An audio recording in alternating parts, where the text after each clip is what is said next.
여기에 영국 매체 더미러는 올 시즌 현재까지 알려진 최고 연봉 톱10 리스트를 공개했습니다. 프랑스 매체 파리지앵도 전세계 최고 연봉 톱10 중 올해 사우디 리그로 이적한 스타 플레이어가 8명을 차지하고 여기에 리오넬 메시, 킬리안 음바페가 가세한 정도라고 밝혔었는데요. 유럽 5대 리그에서는 음바페가 1위였는데요. 사우디가 포함되면 이야기가 달라지죠? 6위는 리오넬 메시로 약 656억 원을 받습니다. 5위는 유럽 5대 리그 1위였던 킬리안 음바페로 연봉이 약 1021억 원입니다. 공동 3위는 은골로 캉테와 네이마르입니다. 사우디로 이적하면서 약 1458억 원을 받는다고 알려져 있습니다. 공동 1위는 카림 벤제마와 호날두입니다. 약 2917억 원을 받는 것으로 알려져 있습니다. 특히 호날두는 맨유에서 쫓겨난 후 유럽 빅리그에 관심이 거의 없는 상황에서 과감하게 사우디행을 결정했고 얼떨결에 올 시즌 빅스타들의 사우디 러쉬 길을 닦은 선구자가 됐습니다. 2021년을 기준으로 이강인은 주금 6,000파운드 약 889만 원에 연봉 31만 2,000파운드 약 4억 6,240만 원을 받았던 것으로 알려졌었는데요. 23년 여름 파리 생제르맹으로 이적하면서 당시에는 연봉 등 계약 조건이 공식적으로 발표되지는 않았지만 이적료는 약 2,200만 유로 약 313억 원에 달하며 그중 20%는 새로운 조항에 따라 이강인이 연봉 외 보너스 상여금로 약 50억 원을 수령한다고 전해졌었습니다. 김민재는 2028년까지 5년 계약을 체결했다고 발표했습니다.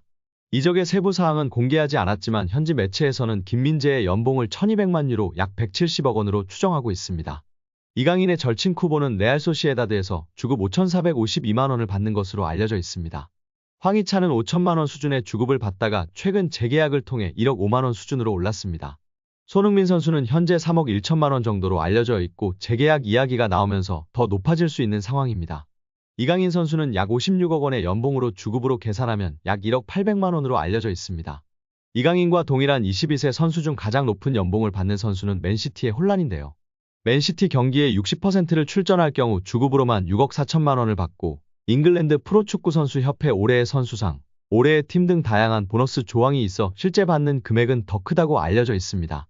이강인 선수보다 어린 세계적인 유망주 중 한 명인 레알의 카마빙가는 주급 2억 3천만 원 이상을 받는 것으로 알려져 있고 잉글랜드의 희망이자 최고 유망주 벨링엄도 레알에서 3억 원을 받고 있습니다. 이강인 선수와 찐케미를 보여주고 있는 음바페 선수는 유럽 5대 리그에서 가장 높은 연봉을 받는 선수인데요. 주급이 무려 19억 원으로 알려져 있습니다. 이번에 다시금 재계약을 하거나 레알 이적을 하면 더 높아지지 않을까 예측받고 있습니다. 리그앙에서 그 다음 연봉이 높은 선수는 덴벨레로 주급 5억 원을 받고 있습니다.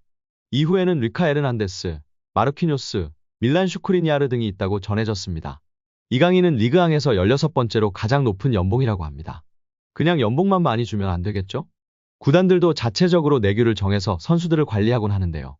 얼마 전 이강인이 먹방 유튜버 쯔양 유튜브 방송에 출연해 밝힌 구단의 체지방률 벌금 1억가 관심을 모으기도 했었습니다. 당시 방송에서 친누나 이정은, 개그우먼 김민경, 유튜버 쯔양과 삼겹살 먹방을 하던 이강인은 당시 스페인 팀에서의 선수 관리법을 언급했는데요. 그는 시즌이 들어가면 한 달에 한 번씩 체지방을 잰다며 체지방 몇 이런 식으로 재서 한도를 초과하면 벌금을 낸다고 말했습니다. 벌금을 얼마나 내냐? 는 질문에 이강인은 진짜 많이 내는 곳은 한 일주일에 한 번씩 하는데 200만 원씩도 낸다. 그 말에 다른 멤버들을 깜짝 놀라게 했습니다. 이어 많이 나오는 선수들은 막 400만 원도 낸다고 설명했습니다. 옆에 있던 이강인 누나 이정은은 선수들은 많이 버니까 조금씩 내면 사실 그냥 내고 먹지 않냐고 부연했는데요. 김민경은 무슨 말인지 알 것 같다며 고개를 끄덕였습니다.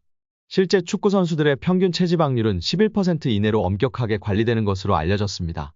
잉글랜드 프리미어리그에서 활약 중인 황희찬은 MBC 나 혼자 산다에 출연해 식단 관리와 운동으로 체지방률을 8%까지 낮췄다고 밝혀 관심을 끌기도 했습니다. 이강인 선수가 지금은 리그앙에서 16번째로 높은 연봉을 받고 있으나 점차 앞서 이야기했던 세계적인 유망주로 꼽히는 선수들과 같이 아주 많은 연봉을 받기를 기원합니다. 프랑스 스포츠 전문 매체 르텐 스포츠는 PSG는 지난 여름 이적 시장 동안 완전히 혁명을 일으켰다. 리오넬 메시, 네이마르, 마르코 베라티, 세르히오 라모스 등 수많은 스타들과 결별했다. 동시에 총 11명의 선수를 영입했다며 모두 20대 선수이고 23세 이하 선수를 대거 영입했다. 그리고 30세 이상 선수를 6명이나 내보냈다고 전했습니다.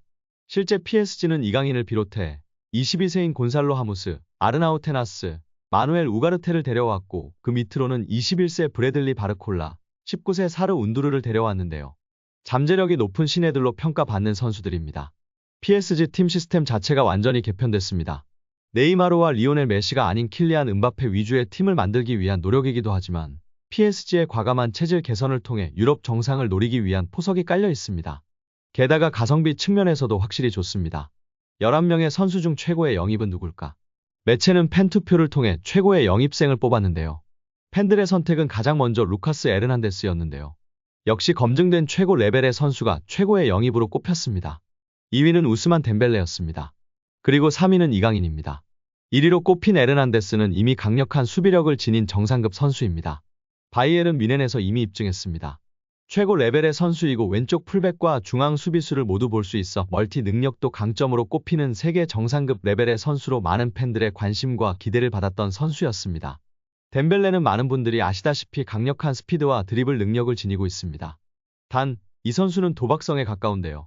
부상 위험도가 있고 경기마다 기복이 심한 선수로 평가받고 있습니다. 두 선수는 이미 기량의 완숙기인 20대 중후반의 선수들로 이미 팬들과 많은 전문가들에 의해 평가가 내려진 선수들입니다.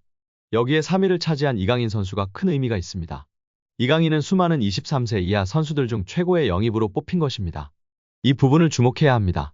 PSG가 영입한 영권들 중 최고의 잠재력을 가지고 있고 팬들의 관심과 사랑을 받고 있다는 의미입니다.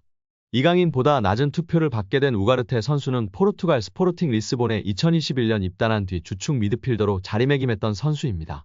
첫 시즌부터 25경기를 소화하며 주목받았고 우루과이 대표팀에도 뽑혔습니다. 2022년도 시즌에도 리그 31경기에 나왔으며 2022 국제축구연맹 카타르 월드컵 본선에도 이름을 올렸습니다. 지난 3월 한국과의 평가전에도 출전한 바 있습니다. 첼시 등 복수의 팀들로부터 관심을 받았던 우가르테였으나 PSG가 결국 더 많은 돈을 앞세워 영입에 성공한 것으로 알려져 있습니다. 우가르테의 이적료는 6천만 유로 약 854억 원으로 알려져 오버페이가 아니냐란 소리까지 들었던 PSG입니다. 또한 정통 공격수에 대한 갈망으로 하무스를 임대했다가 최근 완전 이적시켰는데요. PSG가 벤피카 구단에 지불할 이적료는 최대 8천만 유로 약 1132억 원으로 알려져 있습니다. 기본 이적료는 6,500만 유로 약 920억 원에 옵션 1,500만 유로 약 212억 원이 더해지는 형태입니다. 트랜스퍼마르크트에 따르면 하무스의 이적료는 기본 이적료만으로도 PSG 구단 역대 5위에 해당하고 옵션이 실행되면 역대 4위까지 오르게 되는 등 천문학적인 액수를 쏟아 부은 두 선수보다도 이강인이 팬들의 사랑과 관심을 받고 있고 잠재성을 인정받은 놀라운 결과입니다. 올 시즌 PSG 최고 영입 3위, 23세 이하 선수 중 1위를 차지한 이유입니다. 여기에 국내 축구 전문가는 이강인이 프랑스 매체의 혹평을 받고 있으나 객관적인 시선이 아니라고 주장하며 화제가 되고 있습니다. 축구 통계 매체 소파스코어, 품목 등을 통해 선수들의 평점을 순위별로 나열해보면 이강인은 파리 생제르맹 선수 중 9위에 위치하고 있습니다. 심지어 많은 언론이 이야기하던 아센시오, 에머리, 솔레르보다 높은 순위입니다. 비슷한 평점으로 높게는 7위까지도 가능한 순위인 상황입니다. 축구 통계 매체는 언론사의 주관적인 평가가 아닌 기회 창출, 키패스, 드리블 성공률, 패스 성공률 등을 기반으로 평점을 내리는 매체들이기 때문에 객관적이라고 볼 수 있습니다. 매체에 따라 키패스의 점수를 더 많이 주느냐, 공격 포인트의 점수를 더 많이 주느냐의 차이가 있을 뿐입니다. 이러한 객관적인 자료를 통해 알 수 있듯이 이강인 선수가 아시안게임, 아시안컵, 부상 등으로 많은 변수가 있었음에도 팀 내에서 자신의 몫을 충분히 해내고 있다는 점을 명백하게 알 수 있었습니다. 이강인 선수가 결국 객관적으로 에머리, 솔레르, 아센시오보다 더 나은 모습을 보여주고 있습니다. 근소한 차이지만 하무스보다도 더 나은 모습이며 위카 에르난데스, 다닐루 페레이라와 비슷한 경기력을 보이고 있는 것입니다. 금액적으로 계산 시 하무스는 1,000억 원, 아센시오는 FA 영입이었고 솔레르 240억 원, 에머리는 구단의 아카데미를 통해 키워냈기 때문에 더욱 가치 있는 선수입니다. 특히 이제껏 아카데미에서 1군 데뷔시키고 꽃 피우는 선수는 한 명도 없습니다. 코망, 디아비 등이 다 이적 후 꽃을 피웠기 때문에 에머리는 금전적 가치 이상의 가치를 지니고 있는 선수입니다. 게다가 프랑스 국적이라 더욱 엄청난 애정과 특별 대우를 받고 있는 선수입니다.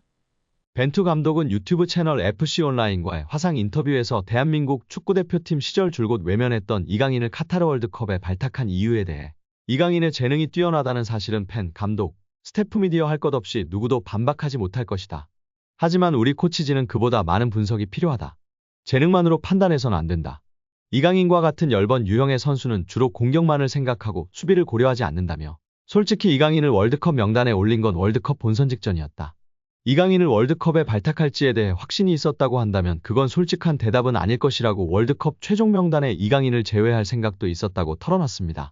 하지만 벤투 감독은 23명 명단에 이강인을 포함했고, 이강인은 월드컵 조별리그 가나전에서 부메랑 크로스로 조규성의 골을 돕는 등 톡톡 튀는 활약으로 믿음에 보답했습니다. 벤투 감독은 이강인을 명단에 올린 중요한 이유는 그가 바뀌어서다. 마인드의 변화와 마요르카에서의 활약으로 월드컵 출전의 자격을 증명했다.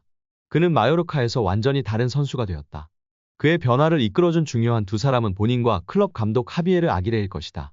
이강인은 스스로 스타일을 바꿔야 한다고 인정한 것 같고, 아기레 감독은 그런 변화에 대한 확신을 줬을 것이다.